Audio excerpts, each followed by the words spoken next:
Thinking Aloud. Conversations on the leading edge of knowledge and discovery with psychologist Jeffrey Mishlove.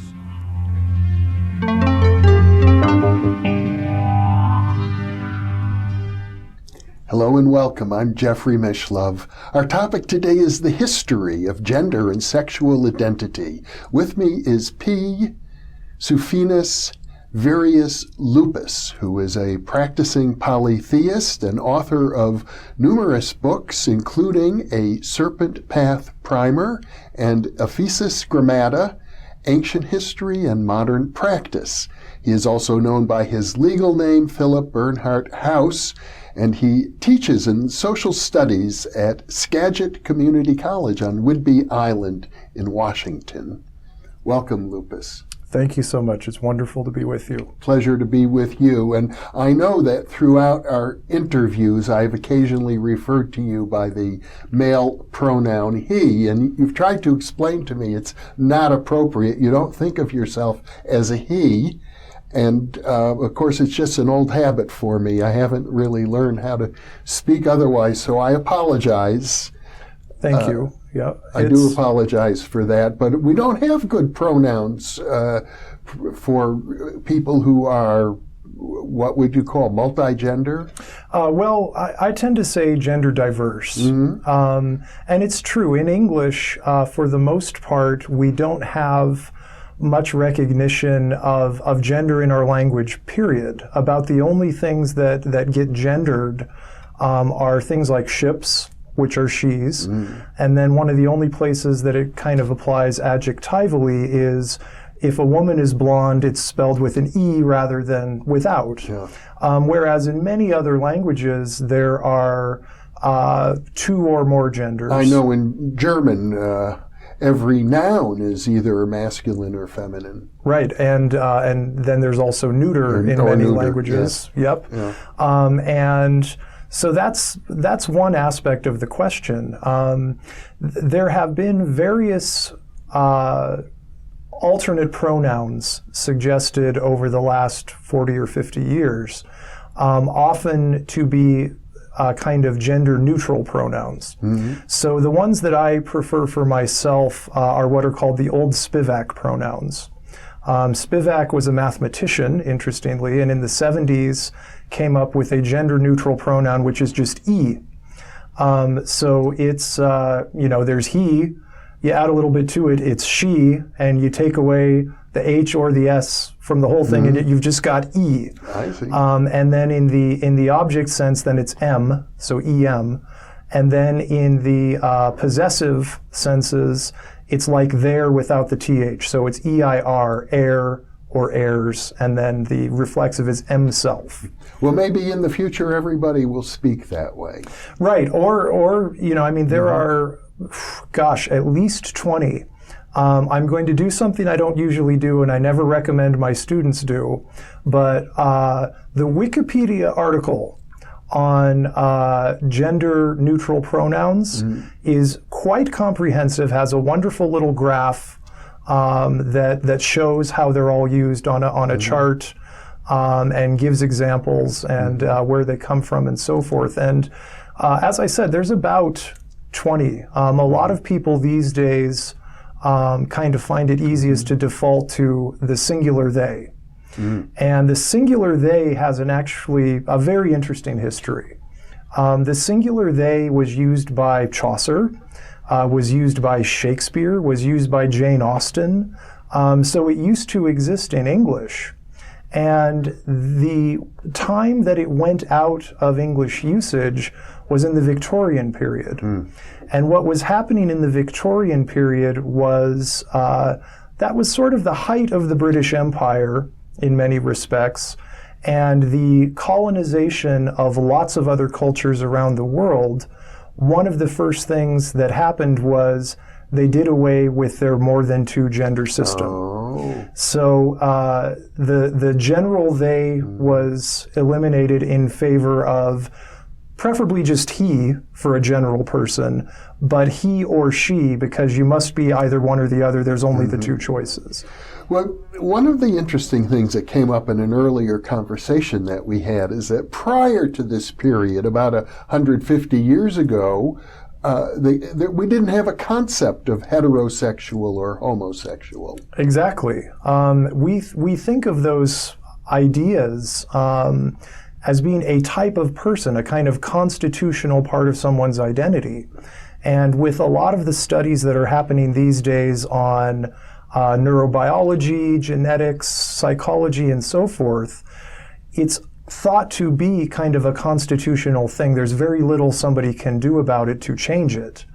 In the pre-modern periods, particularly under Christianity, they didn't have homosexuality, they had sodomy. And sodomy was a sin, and therefore a verb, an act, which anybody could do.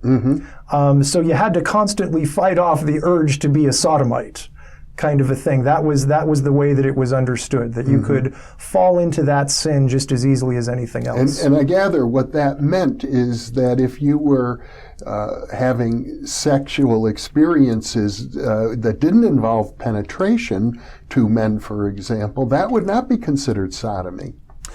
Well, it's interesting because in different periods and in different cultures and different penitential texts and things like this that you find in the medieval period, what constitutes sodomy differs. Even in certain parts of the United States to this day, sodomy laws, where they existed, could even cover things like consensual oral sex between married couples. That was sodomy. So that's something that just is kind of mind-blowing for a lot of modern people. So, how sodomy was constituted varied based on a number of factors, but it was a thing that you did rather than a type of person that you were. I see. And I think one of the most interesting things about this, from my viewpoint as a polytheist, is that if you go back to the New Testament, and particularly Paul's Epistle to the Romans, chapter 1, verses 26 and following, he essentially says that the Gentiles forgot who the true God was, and therefore engaged in unnatural intercourse. The men did it with the men, the women did it with the women. The interesting thing about that, there's a lot of interesting things about that, but that's one of the only places in the Christian Bible or the Hebrew Bible that actually acknowledges that women might have sex with each other. And strangely enough, a lot of us kind of think about the ancient culture and Greek and Roman culture when Christianity was emerging as being affirmative of what we call homosexuality. But in fact, it was very circumscribed. There were only particular things allowed between particular people. And lesbianism was frowned upon just as much then as it often had been in centuries following. So that's a really interesting aspect of this. A lot of people, the reason that lesbianism is called lesbianism is because of Sappho, the Isle of Lesbos. Right, which is where she was from, and she wrote about being romantically attracted to young women in her company. She was a poetess. Exactly, but she also apparently had relationships with men. So technically, the first lesbian was bisexual, and wouldn't be the last who was, incidentally. So the it's interesting how these things are constituted. From the Greek and Roman viewpoint, it was a matter of anything that was passive was not as good. And if you were a young person, you could be passive because you should naturally be passive in relation to older people. If you were a foreigner, you should naturally be passive to Greek good citizens because you're a barbarian and you're kind of scum anyway, so you should just realize that the Greeks are superior. And if you had sexual relationships of any gender combination where the Greek elder male citizen was the superior one, then they could penetrate whomever they liked. So in essence, if you kind of play the relativity game, so to speak, the straight men of the Greek and Roman period had sex with whoever they wanted. It didn't matter the gender as long as they were never penetrated. Well, I think it was said of Julius Caesar that he was every woman's husband and every man's wife. Exactly, yes. And he certainly wasn't the only Roman emperor. In fact, if I recall correctly, only about 2 of the Roman emperors were, from what we can tell, strictly heterosexual in our terms, and they were considered odd. But as I understand it, ancient Greek and Roman culture was very clearly patriarchal. They looked down on women. Oh yes, definitely, and that's why lesbianism was so frowned upon. It's because one woman should not allow another inferior woman to have sex with her. She's being demeaned by something which by its nature should not be able to demean. That's men's province, right? And the same applied, incidentally, for males who engaged in cunnilingus. That was the absolute worst thing you could be in Roman culture. If you did that, it was assumed you would do anything. You were the lowest rung on the kind of sexuality food chain, so to speak. Well, there seems to be a real interest in spirituality and sexual identity, especially because in our contemporary culture, many religious traditions frown on sexual deviance of any kind whatsoever. So people who have inclinations outside of the orthodox mainstream don't feel that they're getting spiritual support from conventional religions. And I would add, it's not just the sexually variant and diverse. There's kind of a general erotophobia in a lot of the mainstream religions and a lot of mainstream culture. As sexualized as things seem a lot of the time, and increasingly so with the media in recent decades, there's still ultimately the notion that, okay, that's fine for the people on TV, but if you actually enjoy sex yourself, especially if you're a woman, oh, well, that makes you a slut.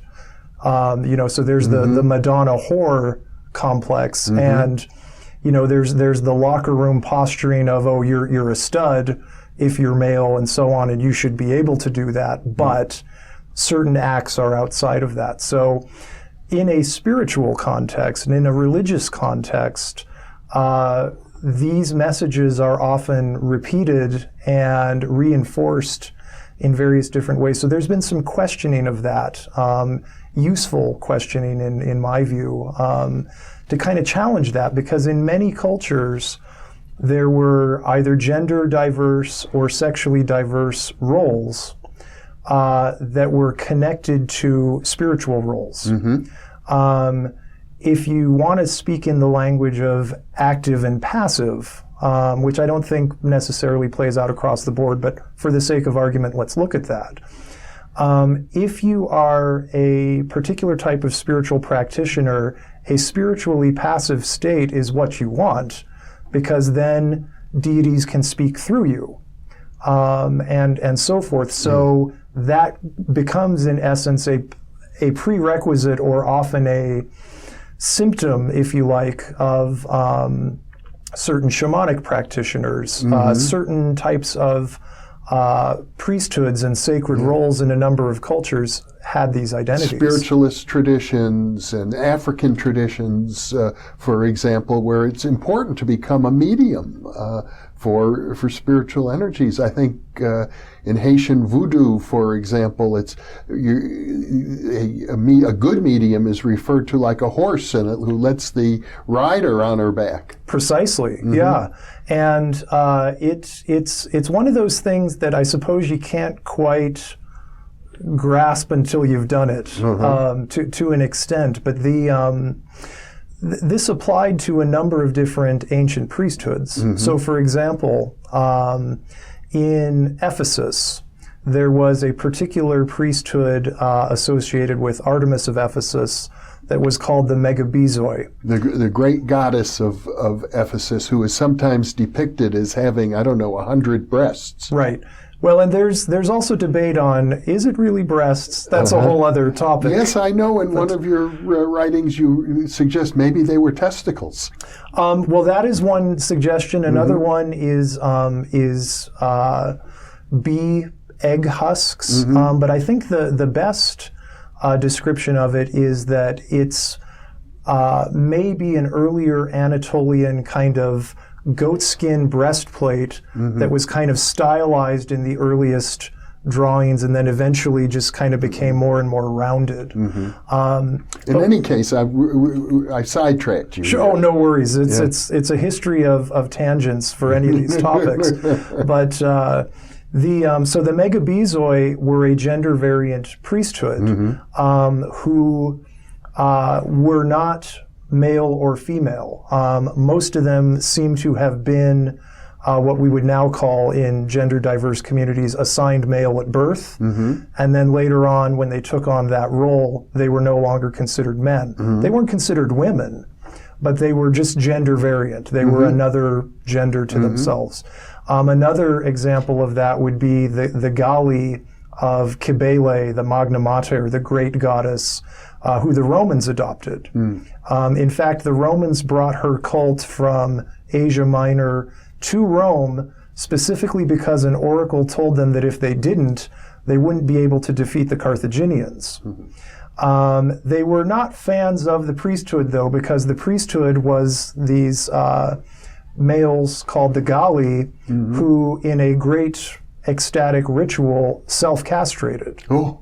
Yes, and so they, but they were not then considered women, but they were certainly not men, especially if they self-castrated. I suppose they are eunuchs at that point. Right, right, and there are certainly a number of different, the history of eunuchs is a huge topic in and of itself, but they were then regarded as kind of gender variant practitioners who would become possessed by Magna Mater.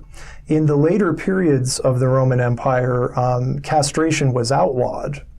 And so there were rituals that developed particularly for the head of the Galli order to have kind of a substitute castration, usually of a bull that was then sacrificed. Because they weren't allowed to do that. If you were foreign and not Roman, you could still do it, but if you were a Roman citizen, you couldn't. And one of the interesting things about that particular cultus is that it grew up in Asia Minor, not unlike Artemis of Ephesus. And the base of it in Rome was Vatican Hill. I see. And so and one of the interesting things kind of grammatically about the Pope, right? I mean, that's a patriarchal title that means Papa. Kind of, the big father, but Papa grammatically is feminine in form. It's a masculine noun, but it has a feminine form. Okay. And the dress of the Galli was kind of somewhat feminine. They wore their hair long, they wore skirts, they had interesting hats, and so on and so forth. And so there has probably been some influence on certain practices within Roman Catholicism. Certainly both Artemis of Ephesus and Magna Mater, the Great Mother, probably had roles to play in terms of contributing imagery and certain cult activities to the cult of the Virgin Mary. After all, it was in Ephesus that she was said to have had her dormition and then ascended to heaven, which was the place of Artemis of Ephesus, the Great Mother. Dormition, can you define that? So she essentially didn't die. She just went to sleep and then ascended to heaven according to Catholic doctrine. Well, just as there are many ways to enter heaven, there are many types of gender and sexual identity. And if we look to ancient culture and shamanistic traditions, native traditions throughout the world, we find that the conventional notion of binary identity, it's much more like a spectrum, really. Yeah, or even possibly theorizing this has been difficult for people. And one thing that people have said, if there's a spectrum, then there's a definite end.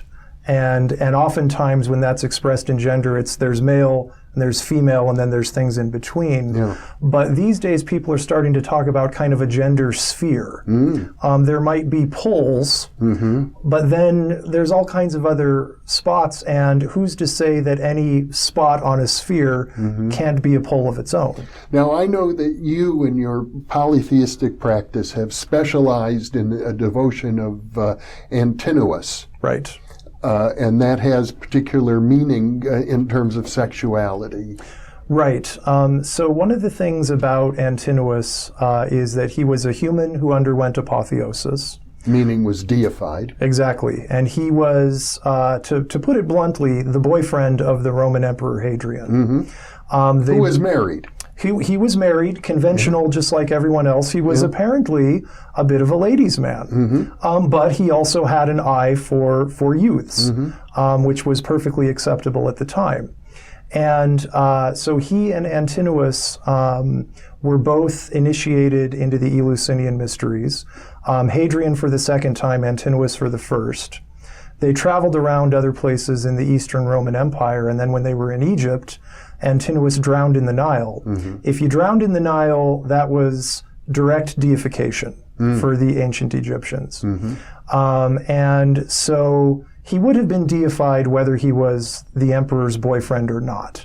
That's the part that a lot of historians kind of miss. They say that Hadrian deified him. No, Egyptian tradition deified him. If you like, the Nile deified him. However it is that he fell into the Nile, that was the result. He mourned him in a way that is described in one of the texts as he wept like a woman for him. I personally think that that's a reference to the Eleusinian cultus. Weeping and mourning, possibly for Demophylaon, possibly for Persephone, maybe others as well. It's probably part of that ritual. And but this is a case where it was definite that these two individuals were in what we would consider a homoerotic relationship. And the cultus afterwards, we have a picture, a tomb painting from Antinopolis, which was the city in Egypt founded in Antinous' honor, of two men that are portrayed as if they are husband and wife. So there were probably ways to honor, if you'd like to call it, same-sex marriage within that particular cultus. And it's something that people of all genders and sexualities, both now and then, have participated in, but that one has particular appeal, I think.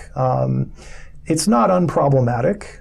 Certainly, the age difference is something that would be looked on not only as not good these days, but actually illegal. And in no way does devotion to this cultus mean that people should approve of or even consider as in any way useful or consensual what we would consider underage relationships. But certainly appreciation for beauty in all of its forms. And in ancient times, it was a norm. Exactly, yeah. If everyone in ancient times was expected to, if you saw a beautiful athlete, men and women would say, that's a beautiful person. If you saw a beautiful young girl, you'd say, that's a beautiful young girl. Everyone commented on everyone's beauty back then. They had a concept called kalokagathia, which means beauty or goodness and beauty being connected, right? That moral goodness and purity was connected to physical beauty. So who was beautiful was virtuous. course, that's a problematic idea now. You don't have to look too far in popular culture. No. I assume it was no more true then than it is today. Right, but in certain cases, it's certainly a term that gets applied to Antinous. He was a very beautiful young man for his time as well as for ours. And virtuous. And virtuous, yes. I think that Hadrian would not have been interested in him if he weren't intellectually, spiritually, and virtuously engaged. The emperor had wide and varying tastes. He was very interested in philosophy, very interested in religious cults. I don't think he would have actually loved somebody who wasn't at least with a depth of character that many people who engage with Antinous these days find is true of their engagements. So the cultus, as you call it, of Antinous would be one example of a polytheistic tradition that one might even say ennobles homoerotic sexuality. Yes, but not exclusively. This is one thing that I'm very insistent on. There are a number of queer spiritual groups and movements that kind of have what I would call queer triumphalism. That being gay or lesbian or whatever it happens to be is the best and the greatest, and nobody is better than us, and we're the most spiritual just because we're born this way. I think it's actually much more queer to say anybody can do this. Anybody can be included in this. Nobody is excluded from this. Every kind of gender that there is, every kind of sexual orientation that there is not outside of the possibility of having a blessed, wonderful life. The queer triumphalism, as you put it, is sort of the mirror image of heterosexual dominance and triumphalism, which is one can find it everywhere. Exactly, right. And I've always been a fan of the idea of if you have had an experience of oppression, don't oppress others in the same way, you know. Don't be a racist if you also happen to be gender and sexual diverse. Well, our time is up. Once again, it goes quickly when you're enjoying yourself. So, P. Sufenas Virius Lupus, thank you. Thank you very much. And thank you for being with us.